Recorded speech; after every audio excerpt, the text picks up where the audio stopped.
Pemirsa, 3 ekor harimau Sumatera ditemukan mati mengenaskan di hutan desa Ibubo, Kecamatan Muke, Kabupaten Aceh Selatan, Aceh.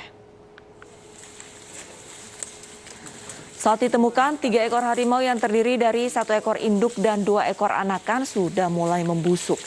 2 ekor anakan harimau diperkirakan masih berusia di bawah 5 tahun. Kematian ketiga ekor satwa dilindungi ini diduga akibat jeratan kawat baja yang diduga dipasang oleh para pemburu satwa. Guna memastikan penyebab kematian ketiga harimau, BKSDA Aceh hingga kini masih menunggu hasil nekropsis tim dokter hewan.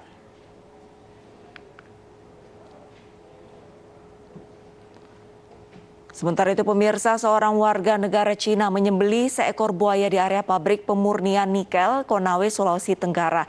Diduga daging buaya tersebut diolah menjadi sup buaya.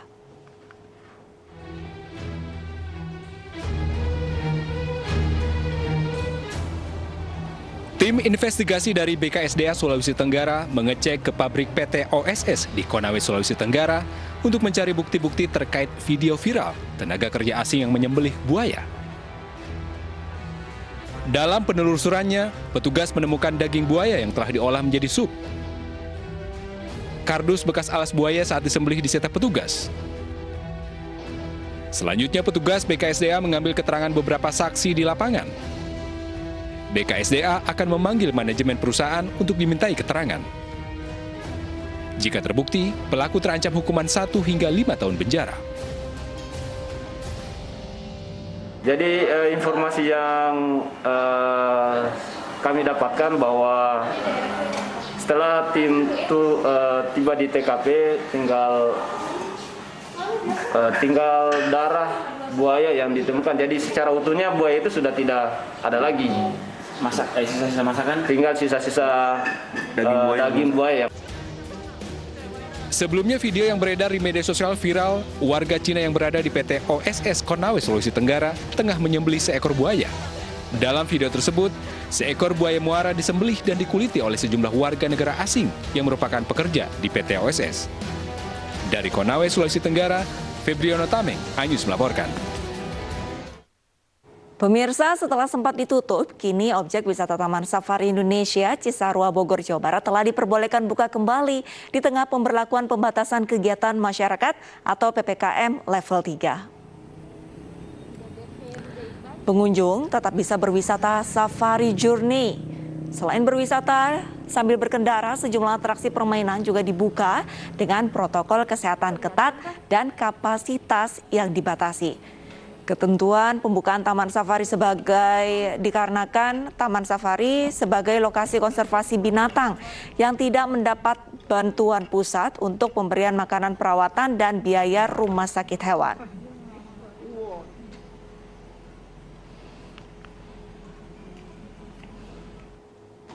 Taman Safari Indonesia diizinkan beroperasi di saat tempat wisata lainnya belum boleh. Untuk mengetahui kondisi terkini, kita sudah terhubung dengan Rizka Dior di Taman Safari Indonesia, Jawa Barat. Selamat siang Rizka, persyaratan apa saja nih calon pengunjung yang ingin mengunjungi Taman Safari di sana? Ya, Lista dan juga pemirsa, berbicara mengenai sejumlah persyaratan ini memang pastinya tetap dilakukan oleh pihak manajemen dari Taman Safari Indonesia. Selain itu, Taman Safari Indonesia Cisarua Bogor dioperasikan di tengah PPKM level 3 ini juga telah disetujui oleh keputusan Bupati Bogor dikarenakan selain menjadi salah satu tempat wisata berlibur bagi seluruh masyarakat, pastinya Taman Safari Indonesia juga menjadi salah satu tempat konservasi binatang di mana seluruh satwa di sini tetap membutuhkan perawatan dan perhatian lebih setiap harinya begitu. Dan untuk mengetahui seperti apa mekanisme memasuki area taman wisata di tengah pandemi dan apa saja area yang dibuka di Taman Safari Indonesia ini, sudah bersama saya Bapak Emeraldo Parengkuan selaku General Manager Taman Safari Indonesia. Selamat siang Bapak Aldo. Selamat siang, salam lestari. Oke. Pak, ini di tengah pemberlakuan PPKM level 3, Taman Safari sudah diperbolehkan buka. Lantas sejumlah aturan apa yang diterapkan, Pak? Ya, sesuai dengan SK dari pemerintah Kabupaten Bogor, ya kami selain berlokasi di udara yang terbuka dan juga sangat luas, Kami memberikan opsi buat mereka yang mencintai hewan dan ingin berwisata dapat masuk ke Taman Safari dengan mobil sendiri, melihat aneka satwa. Kurang lebih kita ada 2.900 koleksi satwa dari mobil, ya. Lalu kalau mereka memiliki opsi untuk setelah itu untuk makan minum secara take away juga kami siapkan. Jadi memang sudah kita persiapkan jauh-jauh hari, mekanismenya aman dan sehat.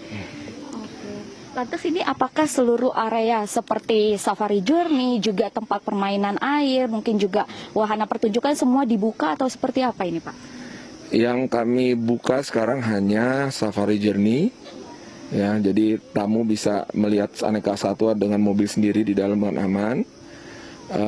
Untuk permainan belum kami buka, termasuk wahana air belum kami buka karena sesuai dengan instruksi dari Bupati. Oke, baik. Lantas ini jika nantinya pengunjung ingin berlibur ke Taman Safari ini, Pak, apakah mekanismenya masih sama, dapat membeli karcis secara manual di gerbang utama atau secara daring atau seperti apa ini, Pak? Ya, kami sudah menyediakan agar lebih mudah dan juga kami bisa trace. Pembelian tiket bisa melalui online, dapat mengunjungi website kami tamansafari.com.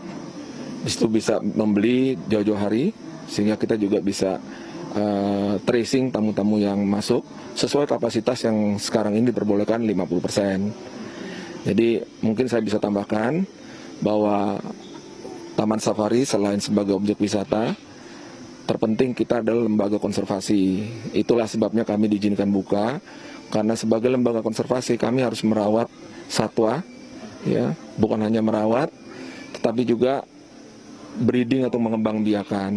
Nah, di tahun pandemi ini kami sudah berhasil bahkan ada kelahiran kurang lebih 200 satwa, dari satwa yang besar kayak gajah, beruang, harimau gitu ya.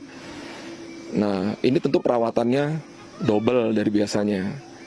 Jadi sebagai lembaga konservasi kami juga harus punya kewajiban untuk tetap melakukan program pelestarian.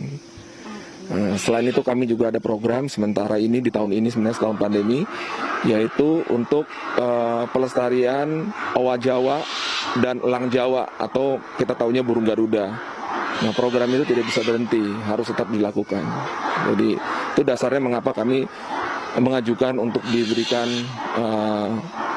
pengecualian untuk dibuka untuk merawat satwa yang milik negara, ya. Jadi kurang lebih itu dasarnya.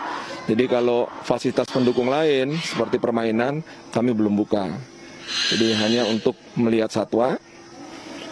Tentu kami juga menyediakan untuk tambahan fasilitas makan minum, dan kami sudah berikan opsi untuk take away juga bisa. Jadi sangat aman lah ya buat para pengunjung. Oke, baik. Kalau begitu terima kasih banyak Pak Aldo, selamat beraktivitas kembali. Ya pemirsa, di tengah penerapan pembatasan kapasitas pengunjung Taman Safari Indonesia yakni 3.000 per harinya. Selain itu Taman Safari Indonesia juga menerapkan sejumlah protokol kesehatan seperti pengecekan suhu tubuh dan juga diterapkan untuk selalu memakai masker. Kembali ke Arlista. Ya, terima kasih banyak Rizka Dior atas laporannya langsung dari Taman Safari, dan selamat berwisata ya. Semoga para pengunjung ini bisa menikmati 200 anggota baru di Taman Safari. Terima kasih banyak Rizka. Ya, kita ke informasi lain pemirsa. Puluhan kader HMI cabang Mamuju mendatangi kantor DPRD Provinsi Sulawesi Barat. Mereka meminta agar sejumlah pemukiman dan lahan pertanian milik masyarakat di Kabupaten Mamuju yang masuk kawasan hutan lindung dibebaskan.